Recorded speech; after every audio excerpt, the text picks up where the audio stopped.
سلام علیکم داملای شیرین سخن. ما از شما یک سوال داریم که یک گروه مخلصان شما جوابش را با پررگی میگردانیدید.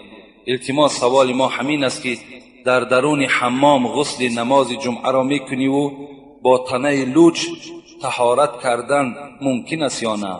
خواهش مرا رد نکنید. التماس بین ما جنگ شد. بداد ما برس. یعنی در حمام وقتی شما رفته آبازی میکنید شما گناهگار میشوید. یقین دانید که شما از ثواب جمعه محروم شدید. وقتی اگر شما یک جایه در حمام رفتید، حبیب خدا گفتن زمانی میشود که مردها دیوس میشوند. گفت چی گونه؟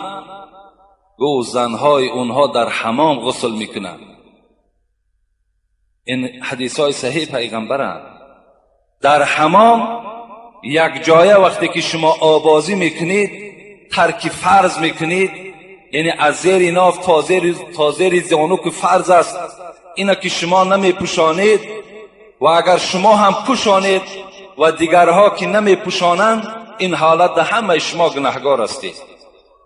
اگر در همون حمام ها اگر شما تنها اگر غسل کنید جایز است، همون نامرهایی که ما و شما میگیم اگر در اونها رفته غسل کنید جایز. لیکن در بین مردم با تنه لوچ وقتی شما غسل میکنید این هم بی حیایی است، این هم بی شرمی هست، این هم البته گویم یک بی ناموسی هست که شما ترک فرض کرده ایستاده اید. از این خاطر غسل با تنه لوچ می شود. وقتی ما و شما غسل که کردیم این حالت همون از طهارت ما و شما واقع می شود.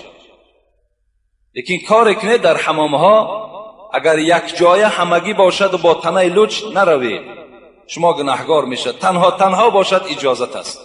این فرمان شریعت است. من به شما حواله میکنم، اختیار دارید.